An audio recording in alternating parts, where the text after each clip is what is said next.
Tapos ito yung damit ko. Alam nyo ba? Itong damit na to, I bought it in Japan. Nakarating na to ng Korea. Nakarating na to ng Macau. Nakarating ng Portugal. Buti pa yung damit, no?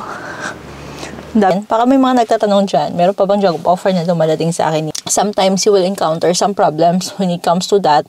Tapos, syempre, ayokong kagatin yung trabaho na baka naman oo ka ng oo. So, I'm not that kind of person na pag alam kong hindi ko kaya, you will go. Kasi nakakahiya. Pagdating doon, mukha kang tanga. Hindi mo naman kayang gawin. Oo ka ng oo, di ba?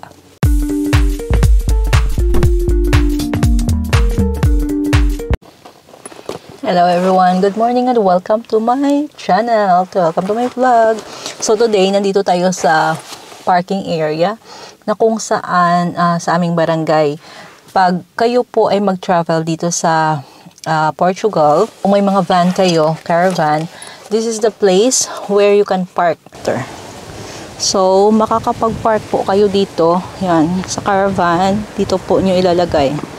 At saka merong doon sa taas, nakikita nyo may church, Santa Rita Church. And here is the monastery. Monastery dito. This is 13th, 16th century na monastery. So yan, nakapasok na tayo dyan. Dito bininyagan yung anak namin na si Beatriz. Ayan, yan. So, dito, ang makikita nyo sa lugar namin ay mostly mga plantation ng pears at saka apple. Dito sa likod, I'm not sure, I seems pears. At saka, dito sa harap, pears din yan. Yung sa mga in-laws ko, kasi yung in-laws ko nandun, papunta doon. Anyway, tingnan natin yung river. Kasi maulan for the past days, kaya medyo muddy yung tubig na tumadaan dito. Ayan.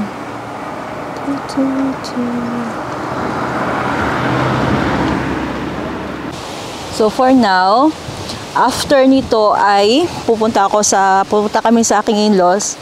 Dumaan kasi kami dito kasi yung asawa ko ay dumaan sa doktor. So, ayan. Tapos we just brought Beatriz to school. So, kami naman, pupunta kami sa aking in-laws.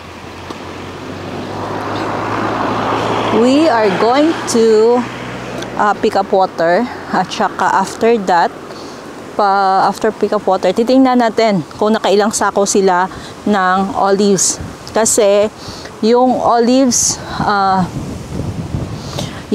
kasi dadalhin na ng father-in-law ko today kasi ngayon nakaschedule yung olives nila. So, tingnan natin kung maabutan pa natin. But my mother-in-law gave me already 1 bucket of olives para gawin kong pickles. So, I will show you later also. So, normally dito yung mga caravan. Dito nagpa-park. Pag summer, madami talagang nagpa-park dito. Kasi may tubig sila, may light. At saka, diba? Let me see. Parang seresa, no? Parang ko nga mamaya si Pedro kung ano to.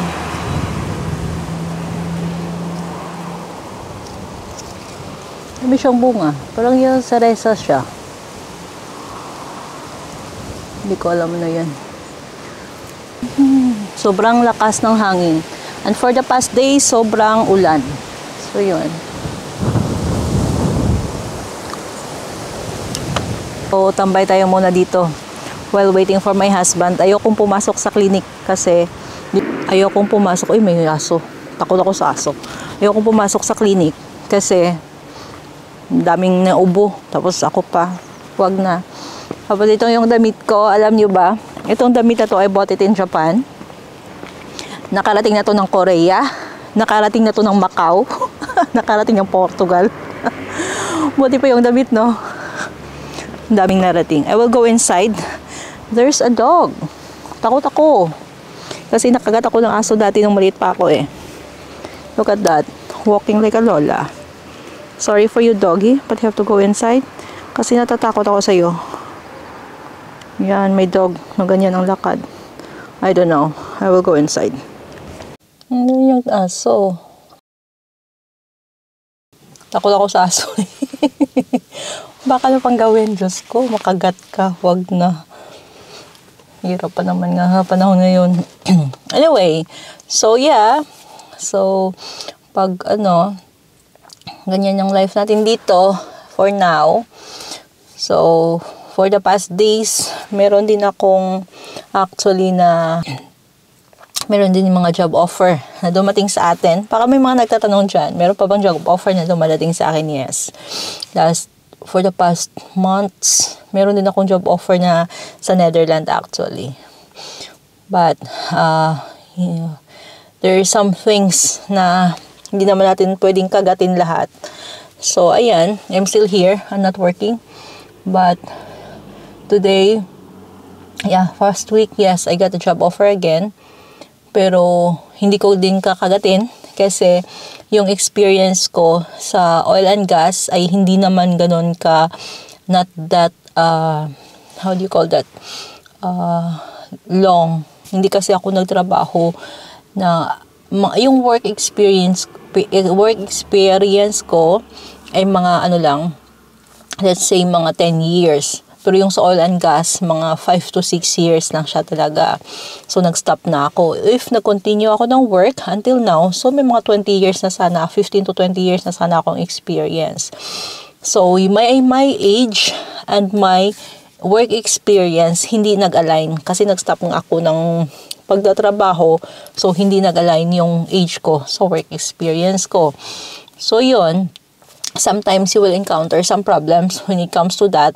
Tapos, syempre, ayokong kagatin yung trabaho na baka naman oo ka ng oo. Tapos, yung responsibility. Kasi, kahapon, chinek ko yung job offer sa akin. Pang-manager na naman, senior piping engineer dito. Kaso lang, mukhang pang-manager naman yung posisyon na gagawin mo. Kasi ikaw hahawak ng project. So, I never been na ikaw talaga yung hahawak ng buong project. Kasi renewable energy yata yung yung maging project. So, let's see. Kasi, kahapon, nag-reply ako that iniisa-isa ko yung mga pwede kong gawin. Pero so out of how many naman na requirements nila, meron mga 2 o 3 sa requirements na sabi ko hindi ko magagawa yan kasi hindi ko naman po talaga ginawa. So I'm not that kind of person na pag alam kong hindi ko kaya, you will go kasi nakakahiya pagdating doon, mukha kang tanga na hindi mo naman kayang gawin. Oo ka ng oo, di ba? So, yeah, I reviewed the job description, the requirements. So, let's see. I asked her kung mas prefer ko yung work na yung position is not that the same what they offer if they can give me. Kasi ang ganda, kasi it's a hybrid work. So, it means you can work from home and then pag kailangan mo lang pumunta sa isang project, site, mga ganon, or sa commissioning. Sa oil and gas, pag nag-commissioning, normally, walang mga tulog yung mga engineers yan. Kasi pinapatakbo nila yung entire system. Tinitest muna bago i-turn over. So, that's one of the most crucial part also na baka may pumutok dyan ng mga pipings, di ba? Doon mo yun lahat makikita. Yung mga defects or kailangan pang gawin bago mo i-turn over sa client. So, yan. Ayun ang nagiging natin kasi madami naman talagang job offer na ino-offer sa akin. Kaso lang, ako mismo yung humihindi kasi ayoko ngang sugod ka ng sugod. Tapos, maybe you're not able to make the job. Nakakahiya naman, di ba? Kasi sa engineering experience pa rin, yes, you know the laws, the standards. Kasi sa mechanical, you should know those standards. ASME, American Society of Mechanical Engineers, doon kasi yung naka-standardize, naka-base yung mga standard natin, ANSI standards. So, yun. Dapat alam mo yun. So, when it comes to that, at saka yung mga, sa piping kasi, meron kaming sarili naming mga standard din. Pag walang binigay sa iyo ng client na walang standard. It should be the standard of the company that you are working. This is how actually you apply, how you work. First, consider the standard of the client. Next, pag wala yun, consider the standard of the company you are working. And then, pag wala pa rin na-provide, pag wala pang na-provide, temporarily use the standard that you know. So, yun, importante yung standard sa engineering. Tsaka dapat naka-base ka sa standard kasi pag gisahay na, pagdating na ng meeting, dapat you should know how to stand. At saka alam mo kung ano yung mga ina-apply mo na mga standard. Hindi lang yun basta-basta dahil sabi niya. It's not like that sa engineering. Sa engineering po, naka-base po lahat sa standards. Yan. At saka by experience din, kung may experience ka na, syempre, naka-base sa experience na may standard din. Hindi yun basta-basta lang nagawa-gawa ka ng mga bagay o magsasalita ka lang na hindi mo alam. So, everything is based sa standard pag nagtrabaho ka. That's how you build your confidence. Kung alam mo yung mga standard sa mga ginagawa mo, at saka may basis ka. Kasi pag nag-gisa na kasi, what I mean is gisa, pag meron kayong mga meeting kasi minsan, sisihan, di ba? May mga sisihan area yan eh. Kung ganito, bakit na-fail na ganyan. But if you know the standard, nakastand ka. You don't have to be afraid to speak. Ganun naman, kahit sa buhay, ganun naman. Pag alam mo yung totoo, at saka you're not lying, you can speak anything the way you want based on sa reality. Pero kung medyo naggawa-gawa ka ng kwento, at saka inaano mo lang yung ibang tao, parang minamanipula mo lang, so that's how you will sometimes nahuhuli mo talaga yung isang tao pag ganyan. So yeah, it's the same thing sa life at saka sa mga projects na hinahawakan mo. So yung ganun lang, how many minutes na ako nagdadaldal. Yung asawa ko wala pa rin. So anyway, yeah. Today is the official cold day when we go out. Kasi yesterday, mga nasa ano pa lang eh, yung temperature outside is around 23, 22. So this morning, when we went out, it's already 12 degrees. So kailangan na natin medyo bakapan yung likod natin. Mahirap na magkasakit. So ayan. So, I'm trying to, later, gagawin ko din yung olives na binigay sa akin ng aking mother-in-law. Tapos, yun. Para may pang pickles tayo. Diba? I'm not sure kung na-harvest nila lahat. Kasi, for the past days, after nung nag-harvest kami, meron pa silang 5 na olive trees na hindi nila na-harvest. 1 bucket na pickle, na olives na binigay sa akin ng aking mother-in-law, gagawin ko yun sa bahay. Yun. I have a new recipe for that. Kasi for the past years, parang nawala yung recipe na ginagamit ko. Yung pinakauna kong ginawang pickles na olives, very successful.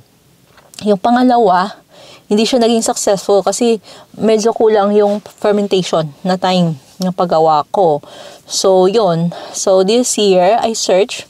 Siyempre, may YouTube naman. Yun yung importante, nagagamit mo siya. So, I search for a recipe kung paano gumawa ulit ng olives na pickles. So, yun. At least, may nakita ko last time. At saka, i-apply ko yun kasi mukhang maganda naman siya. It needs time. Sa fermentation pa lang is around 1 month bago magawa yung olive, bago first process, and yun. So, the remaining, so let's say 1.5 months to 2 months yung processing ng olives, yung paggawa ng pickles. Ayan, let's see. Yan, nakasako na. Tsaka marami pa doon. We are home now. Pakita ko sa inyo yung olives na binigay sa akin ng mother-in-law ko po. Isang bucket. Lalagay ko. Huhugasan ko yan later. Tanggalin natin yung mga ganito. Tanggalin natin. So, pinili talaga ng mother-in-law ko na malalaki siya. Ito try natin. Yung bagong recipe. para pag maganda, so recipe will be continued na ang paggawa natin. So ayan, ito yung olives natin, fresh from the farm. Gawin natin pickles.